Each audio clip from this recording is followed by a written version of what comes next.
For the lesson for this morning, you'll see there's a sheet that's in front of you that actually is the last mishnah in the first chapter of Brachot. And it is repeated verbatim in the Passover Haggadah. And I'm pretty sure that most people don't even realize why it's repeated verbatim in the Passover Haggadah, and you're going to find out very, very soon. So the way the Mishnah starts, the Maskirim et Yetziat Mitzrayim Baleilot. Now, what you have to understand is that every single paragraph of the Shema has actually a name, a separate name. So the first paragraph of the Shema is known as Kibul Ol Malchut Shemayim, the acceptance of the yoke of heaven. The second paragraph is known as Kibul Ol Mitzvot, the acceptance of the yoke of the commandments. And the third paragraph of the Shema is known as Yetziat Mitzrayim, even though it mentions Tzitzit.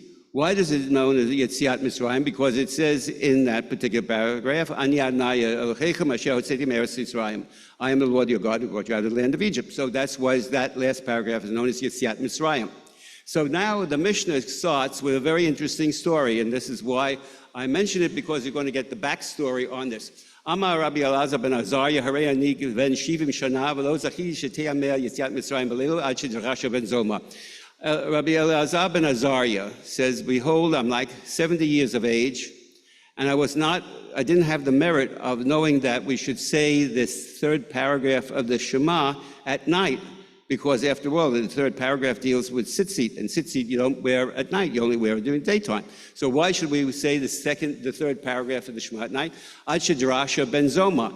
Until Ben Zoma, that was Shimon Ben Zoma, who was a pupil of Rabbi Akiva, had this special drasha. It says it's the reading for the second day of Shavuot. It's from chapter 16 from the book of Deuteronomy, from Devarim. It says, in order that you should remember you're going out from the land of Egypt all the days of your life.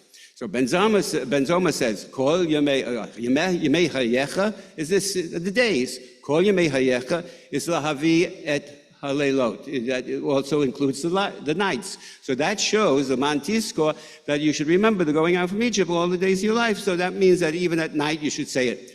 But the Chachamim Omrim, Kol Yemei Hayecha Halam Hazeh. All the days of life means this world. Kol Yemei Hayecha is Lahavi Yemot HaMashiach, to bring the days of the Messiah. Now I will tell you why this is found in the Passover Haggadah. What time of the year does Passover come? Spring. What holiday other than Jewish holiday happens in the springtime? Which country do you live in? It's called Easter.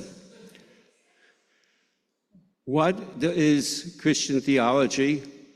Once Jesus has come, you don't have to observe all the mitzvot.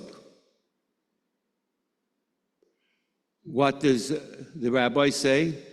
Lahavi Yemot HaMashiach. Even when the Messiah comes, all the mitzvot will still be observed. And that's why it's in the Passover Haggadah. But now for the backstory. What does it mean by, Rabbi Elazar ben Azariah says, Harei ani ben shivim shana. Behold, I'm like 70 years of age. So this is a really juicy story. And it's found in the tractate, the Babylonian tractate of Brachot, page 27a. Give you the right page, you can find out. And it's a long passage, and I'll make it very brief. How many of you have been in school and you know there's always this smart aleck kid who really wants to make trouble? Well, that happened with the rabbis too. And it goes all the way back. After the destruction of the temple, rabbis assembled at Yavneh, and there was Rabban Yochanan ben Zakkai, but suddenly he disappeared, and all of a sudden there was a person by the name of Gamliel ben Shimon, who became the head of the rabbis, the head of the religious court, the head of the academy, and he was known as Rabban Gamliel of Yavneh.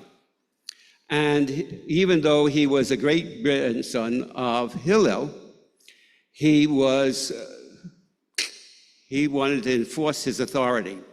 And so he enforced his authority, so much so that Rabbi Hoshua ben Hananiah, who was a disciple of Hillel and who was a very gentle fellow, very gentle, but a great astronomer, he decided that Yom Kippur was going to be on a certain day. Rabban Gamliel said, no, it's not going to be on that day. It's going to be on the day I say, and you're going to come with your purse and your staff in front of me on that day that you think is Yom Kippur to show that I'm the boss.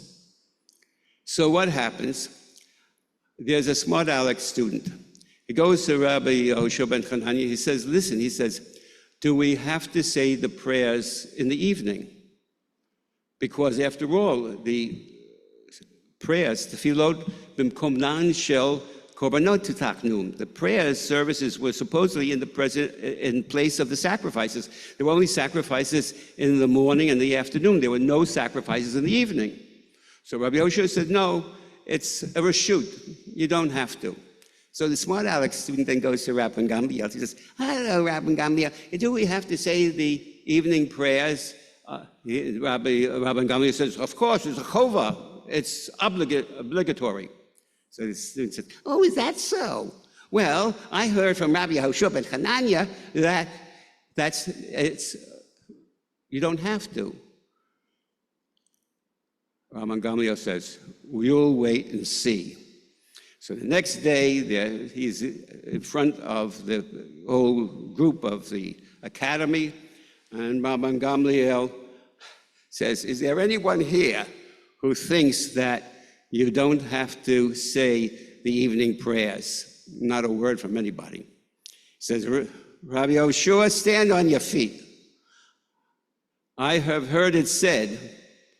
So Rabbi Hoshua says, well, he says, what can I do? I can't deny. So he has him stand all the time, and he keeps on speaking. So he's really...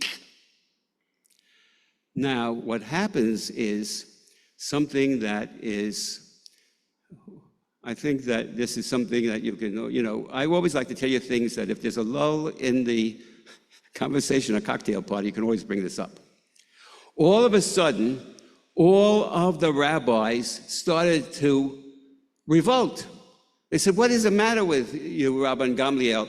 You insulted this man so many times. He's so humble. We're going to remove you. So they removed Rabban Gamliel. This was the first impeachment, a successful impeachment, I might say, that ever was. And so Rabban Gamliel is impeached. So then they say, well, who are they going to put in his place? Well, they have to find someone who has yichus, somebody has, so how about Rabbi Elazar ben Azariah, who is like the 10th generation from Ezra? They say, yeah, but he's only a youngster. He's a teenager. How can it happen? So according to the legend, his hair turned white overnight. And that's why he says, behold, I'm like 70 years of age, because I guess being brought up to the position of authority, his hair turned white. Well, the story has actually a happy ending. Rabban Gamliel figures, listen, he says he is humbled. He goes and begs his Rabbi Hoshua ben Hananiah to forgive him. Rabbi Hoshua ben Hananiah makes him squirm a little bit. And finally, they decide to restore Rabban Gamliel, but they're not going to push Rabbi Elazar ben Azariah aside. So three weeks of the month, Rabban Gamliel will be in charge, and 1 week will go to Rabbi Elazar ben Azariah.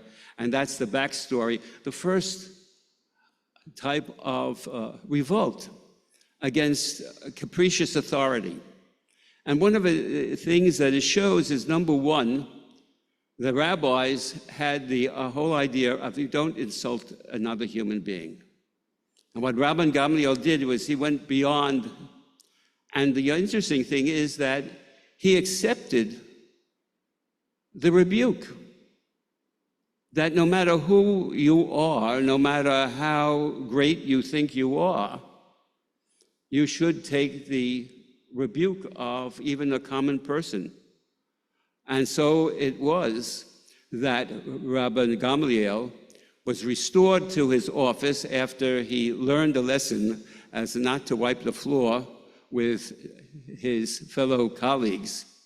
Rabbi Elazar ben Azariah was briefly elevated and gained the respect by not only his genealogy, but also that he had a couple of gray hairs to show for it.